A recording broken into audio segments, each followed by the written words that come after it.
Welcome to another episode of Working Girls Don't Gatekeep. Today we have Jackie Stinsman with me. I'm excited to talk with Jackie today. She is a photography owner in New Jersey. She's a South Jersey maternity, newborn, and family photographer. So looking forward to understanding what that looks like and what it's like to be a photographer and business owner and what brought her here today. So thanks for joining us, Jackie. Thank you for having me. Yeah, of course. So I own the business and I mainly shoot in the business. I do have two other photographers who work with me on more of a per diem basis whenever it's needed. So we have one girl that does family sessions, maternity, and cake smash in studio. And this summer we have a new girl coming on doing beach sessions. I'm about an hour and 20 minutes from the beach and she lives right on the beach. So it works perfectly for her. Oh, that is so nice. Do you have a lot of requests to do beach shoots? It's hit or miss. Definitely the beginning of spring. It's like, will you go to the beach? But then because it's so far and it's so much time, I have to obviously compensate for my time. But with her, she's right there. So it's a lot. I don't have to have the higher pricing for that. So it definitely depends on the season that we're in. Yeah, probably not the dead of the winter if people don't want to go to the beach up in Jersey. Right. Yeah. Funny. Okay, cool. Well, let's rewind a little bit and understand kind of what got you here. So one of the questions I always love to ask is, what is one of your early jobs that maybe back in high school or college that stands out to you that you've had? Oh, so it sounds crazy, but I worked at the Cheesecake Factory when I was in college. Nice. Oh my gosh. I learned a lot of communication skills and patience. That was a big one. And adaptability. Like if we were down a server or we were down like a bus person, helping out others as well. So a lot of that communication and customer service transferred into when I was in college. I went for MRI and X-ray technology. So I learned a lot of patience with that as well. And I realized that wasn't the right path for me, and then transitioned into photography. There was this funny TikTok one time, Claudia Oshry. I'm not sure if you follow The Toast or not. Yes. Oh my gosh, she's hysterical. She's hysterical. And she posted, she's like, Yard House is the new Cheesecake Factory. Yes. You saw that? I saw that. Yeah, that's so funny. And you know what? I commented on the TikTok. I was like, Cheesecake Factory is 2014. Yard House is 2024. Yes, that's so funny. So true. So true. Yeah, that's funny. Well, anyways, it brought you to where you're at today. I heard you said you were an X-ray technician. Can you tell me why you went into that? How you even knew about that industry as well? Yeah, great question. My mom was a nurse so I'm 35, 37 years it'll be. So I grew up in the hospital. She was an ER nurse, and every weekend my dad would always take us up for lunch with mom at the cafeteria there. So I grew up when we were allowed to come in and be in the hospital. So I knew I did not want to deal with like not to be graphic, but like poop and pee and like all of that kind of stuff. But I wanted to help people. So my mom told me about X-ray technology and kind of shadowed and saw stuff. And I was like, oh, this is cool. Like I'm working with patients, but it's not like the in-depth of it. So I went to X-ray school, did that for 2 years. I went in 2008, which will also date us as well, where the crash hit and then nobody was getting jobs. So then I went to an MRI internship right after that, graduated early, and then got a full-time job and 2 per diem jobs as an MRI technologist because there was tons of jobs in that facility. And it worked great for a while until my husband and I got married. And I was like, yeah, working like this is not going to sustain a family, because we knew we wanted a family as well. Why couldn't it sustain a family?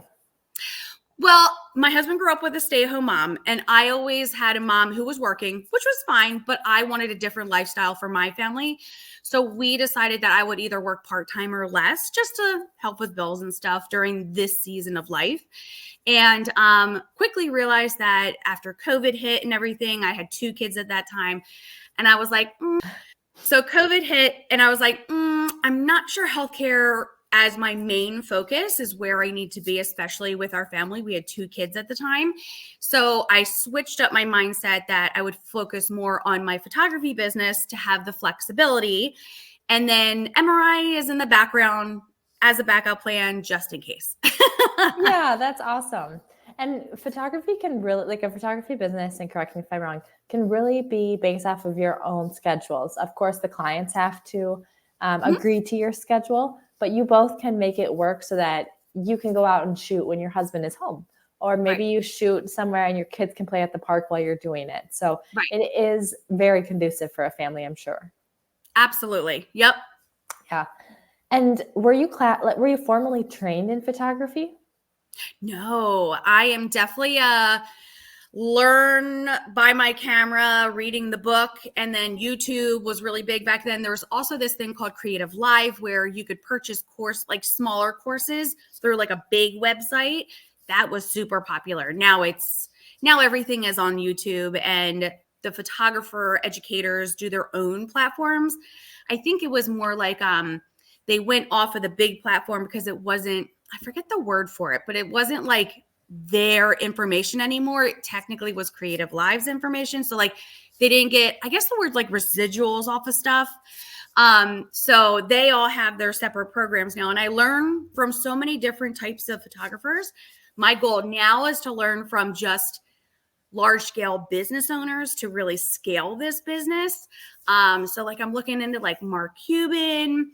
I know Grant Cardone can be a little iffy, but I mean, he's all over Facebook and TikTok and everything. So he's got to have something. So always learning. Yeah.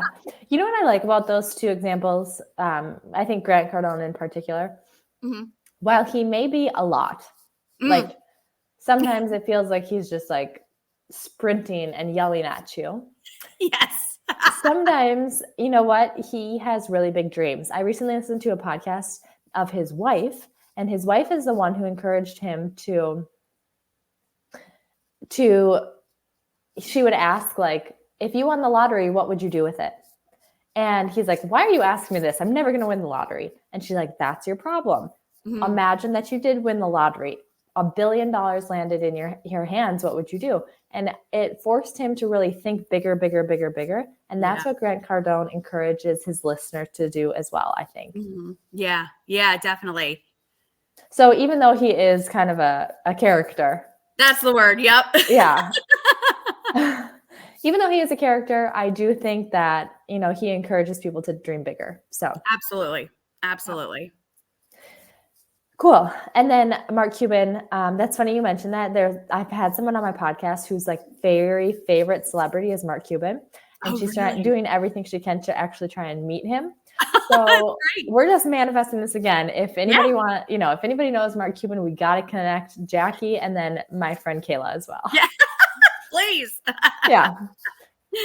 So tell me what it was like when you first started your business. How did you get your first couple clients? Funny story. I actually did about 6 months of free photo shoots. So I wanted to make sure like the certain genre I wanted to be in was what I wanted to do and really have flexibility with that as well. So I learned a lot of communication skills in the early stages of like literally writing things out for potential clients, even like common sense stuff. If you're late, it moves into your session. Like we're not going to extend your time, things like that. So I did about 6 months of those free shoots, and then a lot of them became continuing clients. So like the one, I always remember her name's Gwen. And at the time she only had twins. She has 3 kids now, but I do family photos for them every single August, and it'll be 11 years now. And it's like the twins know me. They're like, Miss Jackie, come see the pool. We got this, look at this. We got chickens this year. Like I'm like part of their family now. And it's every year in August. And I love it. I have another client who's been with me for 10 years, and I went to high school with the husband, and now I did their wedding, dogs, both kids, first birthdays, engagement, like everything for 10 years now. So I started that free so that there wasn't as much, I don't want to call it responsibility, but like Pressure, maybe? Pressure. That's what I'm looking for. Okay. Even though there was pressure, but it wasn't as much pressure as like a paying client where like, obviously there's certain things we have to make sure we get. And I learned a lot. I at first didn't really like kids because I didn't have kids at the time. Yeah. And I started with the weddings, and then I had my first son, and I was like, yeah, these weddings are not going to be able to sustain for a long time because it's a full weekend thing. So learning as I go with the types of clients and types of sessions I want to do was really important too. Yeah. I love that this business can give you lifelong clients. I think that's so unique. Absolutely. So there's a lot of photographers who will, it's called niching down, where it's like just newborns or just maternity. And as much as I would love to do that, I don't want to know when my next client is coming in. So I like to call them lifetime clients. Now, I may not do weddings, but they're going to come to me for their maternity session, then their newborn, then their first birthday, then family every year after that. So it's a lifetime of sessions. So it's very exciting that way. I now have a database of almost 4,000 people on my email list that all I have to do is send out a quick email and bookings start coming in. So Really? it's almost 11 years of doing this now that it's like that know, like, and trust factor as well. So, yeah. That's awesome. So what types of newsletters or emails are you sending out that create so much business? So I don't like to bombard my clients with emails. So I really just send it out when it's important for mini sessions. Santa is really huge for my clients. So typically we'll start to book them. Oh, I didn't even realize. Typically we start to book them now, but I have not sent out the dates yet. But wait, you're booking Santa in Yes. April? Shut up. Yes. So last year I was pregnant and we started booking on April 1st for Santa sessions. And we had 13 days and 4 of those days were completely booked by the end of April. Like these are clients that come every single year. Yeah, it's crazy, but it's great. Like, and they get their dates in. Yeah. And typically we'll do every first Saturday in December, and it's the same clients every single first Saturday in December. So it works great for them. It's already on the calendar. A lot of families will do like 4 of their like cousins all together, and they'll come in and they'll do a full day of it. And it's so much fun. But yeah, like sending out the information for the clients. Like we just did the beach minis this year. First time we've done beach minis ever. Booked out in a second. Anything that's important for like mini sessions, like we do free ones, we do some paid ones, that goes straight into their emails. The only thing I'm finding problems with is Gmail now with spam because of the privacy settings and everything, but we're trying to work around it. Other than that, like there's some photographers who will do like weekly newsletters to keep front of mind, which makes sense. But I don't want them to get annoyed with me and unsubscribe because I'm sending them nonsense. So I'm really only sending them things that I know they need. Mini sessions, Santa, promotions, things like that. What is the difference between a mini session and a full session? Great question. So my mini sessions are 5 minutes. 5? Yes. 5 minutes. 5 minutes. Some photographers do 15, 20, or 30 minutes. Too much time. Way too much time. So I do 5-minute mini sessions. Depending on some of them, some mini sessions I do for marketing. So like we just did spring and it was fun. And I did pictures of my kids too. I still upsell in the end and we still make money off of them. So 5 minutes, it's a sit. Here's a prop, smile, look at the prop. We have like little chicks and little bunnies that are fake that we have the kids hold. Parents love them. Super quick and easy. We have a little egg hunt outside when it's Easter time, like super cute, full experience. Same thing with Santa. We do 5-minute mini sessions, or they can do a 15-minute experience. The experience is 3 different sets. So they go around to all the sets and do the cookies with Santa and do the presents and all of this stuff. Very interactive. Yeah, the photographers that do the 15, 20, or 30-minute minis, no, I'll never do that. Yeah. But the I guess full you don't need session to. isn't right. The full session is either an hour or 3 hours, depending on 3 hours. We say up to 3 hours for newborns, just because of the unpredictability of a newborn. They come in, they're hungry, they're cluster feeding, they're pooping all over the place. It just gives us that time frame. I would say without any other siblings, we range about an hour and a half. If a client comes in and they have tons of ideas and tons of different stuff they want to do, 2.5 hours. We had toddlers. We had twin toddlers. They just turned 3, I think, and then they just had their third baby. That one was 3 hours because it was chaos. Yeah. So yeah. I never want a client to feel rushed. So things like that, especially with the unpredictability of a newborn, up to 3 hours, we say. Maternity, first birthday, families, an hour. And we typically don't hit that hour mark. Okay. And in those hours or 3 hours, for example, there's most likely outfit changes, right? Yep. Mm-hmm. Okay. And where are you shooting these things? So I have a studio at my home. We're in the studio now. It's a 800 square foot pole barn that we outfitted, and it's heating, air conditioning, all said and done back here. It's in our backyard, or we go on location. So we have about a dozen different locations, and we talk to the client about exactly what they want and need. We do a Zoom consultation where we'll show them different galleries as well, so they see the examples. Some photographers may get tons of questions about dresses and yada, yada, yada, which goes back and forth through text or email. But I love doing a Zoom where it's all done together. I can screen share different ideas. We do provide some gowns as well, so I can show them those too. It's all done within an hour on Zoom, and I love it. Yeah. It's so cool that you were able to build your own studio. Because what I'm thinking is photographers who do not have a studio, what would they do if they don't have something in their backyard, for example? Yeah, so I rented commercially for about 6 years, and that really increased my business amazingly. I shared it with 2 other amazing women as well. They were moms. None of us wanted to be full-time, so it worked great for our schedules. So I highly recommend, if someone is a photographer that has those slow seasons, such as January, February, March, get a studio, share it with others, or find a studio share. There's, I'm sure, tons everywhere. And get working, do model calls, do things like that, so that you keep your portfolio increasing and getting better and showing your clients that you're busy too. So like I said, I rented for so long, and I realized there's so much money that I'm throwing out the window for a rental that we saved like every penny we could to be able to build this. Yeah. What a great investment too.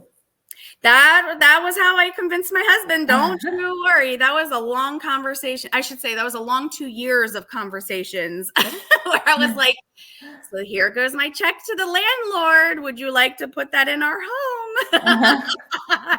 And we did. We found a location that was, so we were in, we're right outside of Philadelphia, but we used to live closer to Philadelphia, and we moved out more into like the farm country where there's more acreage. So we have a little over an acre on our property, and they're much more lenient on small businesses in the home.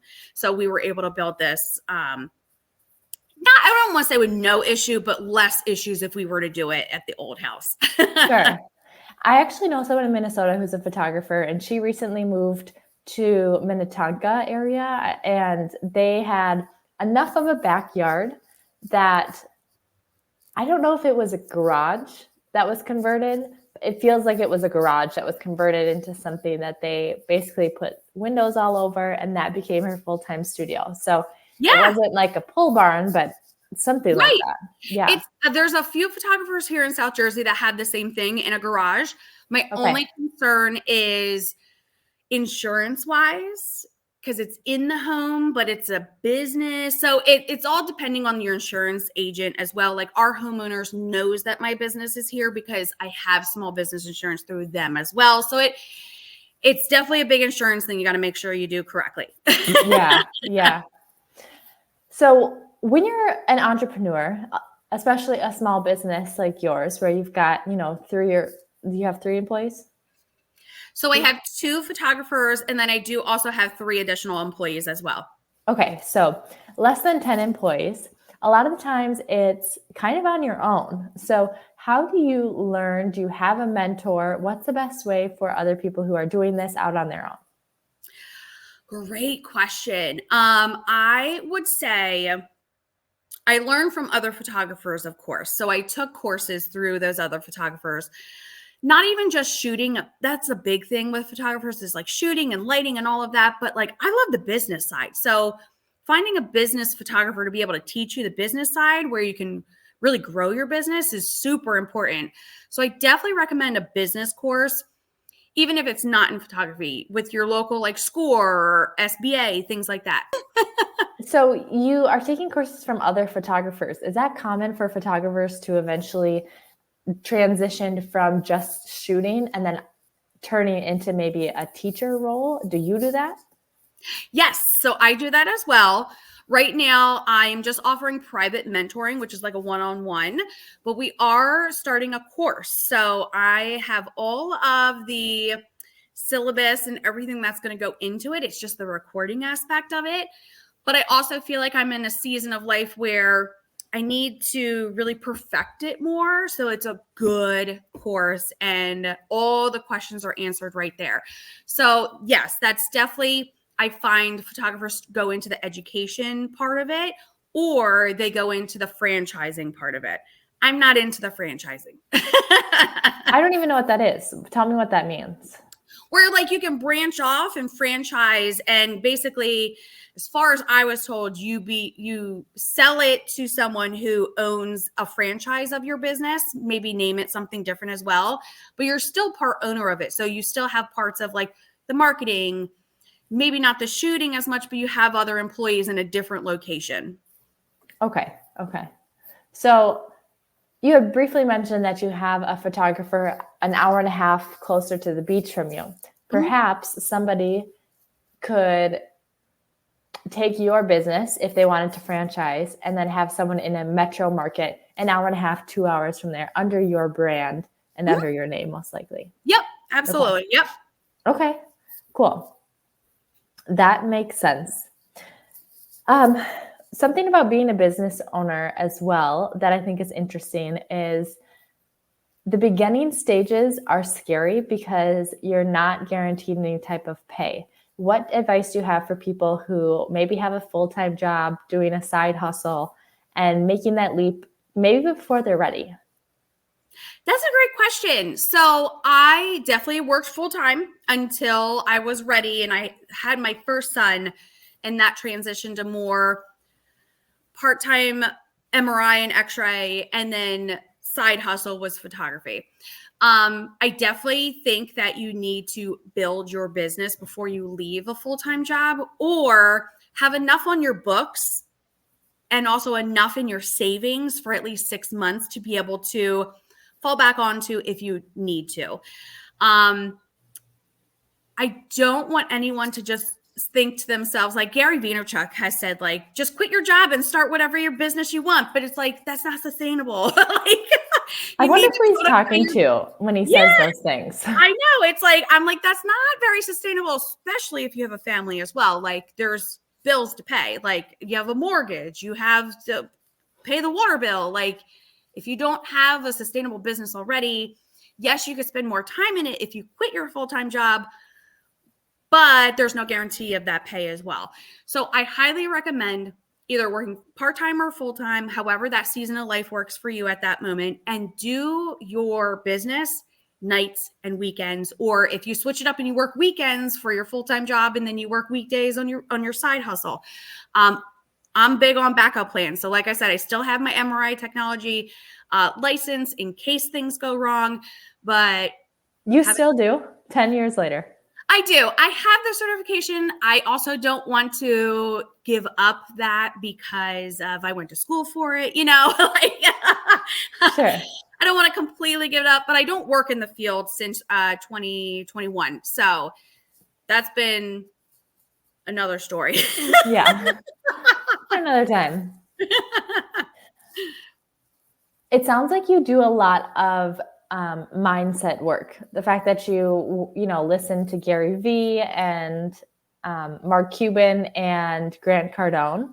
As an entrepreneur, I think that's key. I think it's kind of the secret to success. Whether you are a photographer, a sewer, a real estate person, or a lawnmower, the number one thing, your craft is your talent, of course, but it can only get you so far. I think being an entrepreneur, different than an employee, is your mindset. Absolutely. Absolutely agree. Because you have to think, as an employee, you're just there to do the job and go home. But as an entrepreneur, it's never ending, because if you stop and you take, we all go on a week vacation, that's fine. That's a little bit. But if you don't really work on your business, it's not going to grow. And it's not going to be there necessarily in 6 months. Exactly. So it's constant. Like, we leave our full-time jobs to not work full-time hours, and then we work 80 hours. So, right. Right. But it's something we love. You have to love the business you have. Like, I call my business my first baby, because I started it 11 years ago, and my oldest son is going to be 9 this year. So, like, that's my first child, and he still needs to be nurtured too. Yeah, he's still growing. So that brings me into kind of my next question, is a segment I call What the Girls Ought to Know. And this segment is basically, what is something that you're loving right now that all the girls got to know? Maybe that's a Gary Vee podcast. Maybe that's a TV show, or a different podcast or something. Maybe a pop culture moment. But what's something the girls ought to know? So firstly, if you are a mom and in a business, and you own a business, or you're working in a family business, realize that social media is one thing that is a highlight reel. So you're not seeing that. If a mom like me, myself, I have 3 kids, I look like I'm doing it all. I look like I'm always on social media. I'm posting all the time. I'm doing all the stuff. I have people to help me do this so that I can still run the business, but also be a present mom. So remember, social media is the highlight reel. So don't compare yourself to other, if you want to call them mom influencers or mom small business owners that are on social media. Your season of life is your season. You can't compare your season to someone who may have, who's that one girl, the ballerina farm lady that had like so many kids and like makes it look like she does it all herself. Yeah. She's got a PR team, guys. Like, you got to tell me she's got to have 5 nannies. She's got to have grandmom helping too. Like, and a personal trainer and a stylist. Right. Like, we can't do everything ourselves. So to try and compare yourself to someone who has that team that might be on the back end that they don't show is really hard to recreate. I tried it for many years, and I was like, I'm not a good mom. I'm not a good business owner. I'm not a good boss. But in this season right now, I am outsourcing a ton of stuff so that I can be a present mom, because my youngest baby is only 9 months. So I want to make sure I'm there for him as well, while I'm also at baseball games and soccer games and practices and all of that. So figure out what the season of life you're in, if it's young kids or if it's older kids, and you can spend more time in your business. Don't compare it to anybody else. And the other thing is, I love Bravo. So watching a Bravo Housewives or what's the Valley right now? Oh, takes me away from reality, and I can just sit there and watch. Yeah.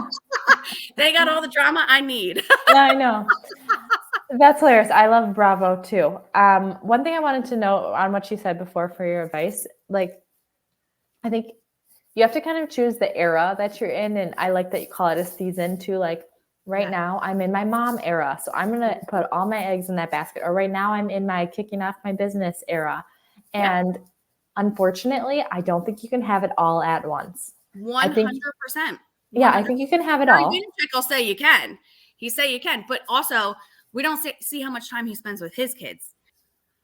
I guess we just really want to show like we're moms in business, and like all our eggs are not in our business, but we have boundaries to being in our business and also with our family. So I think that's, And I don't think that it's like a lack mindset. We're not lacking when we say that you can't have it all at once. It's more just like, if I even hate saying this because it is kind of sounds lack-like, but if you want to be the very best piano player, you are honestly dedicating your whole life to piano. If you want to be the very best mom, you are dedicating your life to that. And you can give and take in so many different ways, but like outsourcing your social media might be the best decision for any business owner. Like, amazing. Absolutely. Spend that money, Where do you get all of your like Gary Vee and Grant Cardone and all these mindset things? Do you read books? Do you listen to their podcasts, or what's kind of your go-to for them? Firstly would definitely be TikTok. They're always showing up on TikTok. That is my late night scrolling, breastfeeding in the middle of the night TikTok. Then I go to podcasts. Podcasts are really great for me.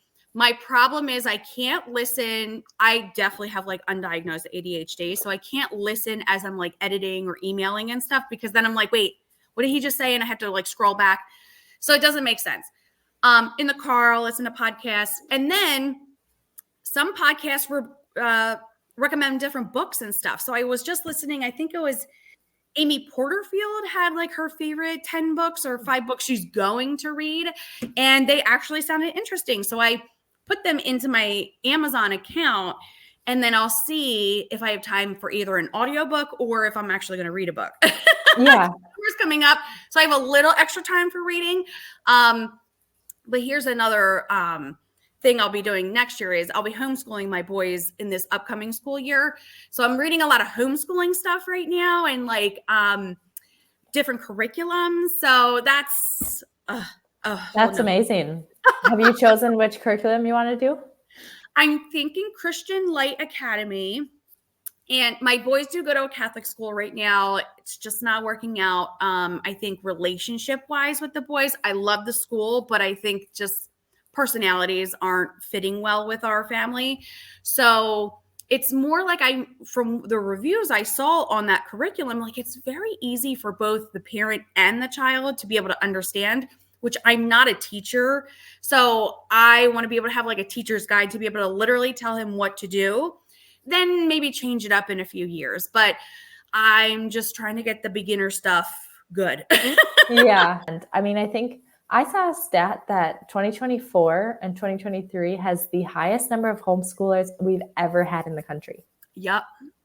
Bring it on. I think it changed like it was 22% of whatever grouping they had, and now it's up to like 54% of that grouping is like, it's crazy. But I see where it's going. Like, I don't want to get too political on your podcast, but like, hey, a lot of no boundaries. Oh, okay, great. My biggest thing is discipline. It's like teaching these kids right from wrong. And my kids know if there is something that you do wrong at school, there's consequences at home as well. You don't go to baseball. You don't go to gymnastics. Like, you don't get iPad time. But it seems like that is not also with the families that are at this school. So there's a lot of behaviors that we left public school because we were told there was discipline in the Catholic school. And we grew up Catholic. My husband grew up Catholic in a Catholic school system his entire life. And the things that are happening non-disciplinary wise in the Catholic school would never fly 20 years ago. Oh my God, I can't imagine a Catholic school without discipline. I am picturing these nuns like. Luckily, no nuns anymore. Luckily, no nuns. But it's, I think it's teachers who are new to the school system, and it's being too nice. Like, I'm not your friend. I'm your parent. I'm your teacher. You're not going to tell me what you're going to do. And that's, you're 8 years old. Exactly. So it's continual behaviors that I feel that I can never remember the exact quote, but it's like the company you keep is the company you become, or something like that. And it's like, I don't want my kids around this. That happened in the public school system for 1 year. My oldest went to kindergarten there, and he was bullied for days until I found out because he refused to go to school. This is a hot topic for me. That's so sad. You can't tell. So when we went to Catholic school, it was promised that the discipline was taken care of right then and there. And it's not. And it's very sad because I think it's happening school system wise around this country. And I just want to bring them home, and call me a helicopter parent if you want, but I want them to know right from wrong, and your decisions have consequences as well. So, and that's not happening in the school. But it just, things were not making sense, that things were being pushed, and the same things are being pushed on the kids these days. And I'm removing my children like I removed myself from the healthcare system, because I don't feel that a lot of things are right going on in our world right now. So the best thing I can do, like I said, call me a helicopter parent, call me sheltering them. My mom would probably say that, but You're just being a mom. being the best mom that I feel I can be right now. And if that changes 5 years from now and they go back into the school system, absolutely. Like, I'm not saying I'm never putting them back in again. I think things need to change culturally, worldly, and in just government situations. New Jersey's just crazy right now. So yeah, no kidding. So much. I would never be in my business as strongly as I am now if 2020 didn't happen. Right. I would not, I would still be on the typical trajectory with kids, sending them to public school. Like, it just kind of happens. Like, things happen in public school and you just deal with it. I think politically I would have been the same as well. And then 2020 taught us a lot. And I'm grateful. I'm thankful. I'm mad, but I'm also like, I like where I am right now, that it's a blessing as well. Right. Sums it up. All right. Well, is there anything else you'd like to tell us about your business, where people can contact you, or repeat the name of your business again? Yes, Stinsman Photography. My podcast is called Photography Business Mastery for Moms. We're starting up content there for photographers and moms. It's very open for all entrepreneurial moms. Lots of tips and tricks. Course should be coming out hopefully by the end of the year, if not early 2025. I don't want to rush it. But yeah, Stinsman Photography, and all my content is all in one place there. Okay. Awesome. Well, we'll have to follow you along, and we'll chat again when your course is live. We'll have to help do a launch. Thank you so much. I'm so excited. This was so much fun. Thank you. Of course. It was great to meet you.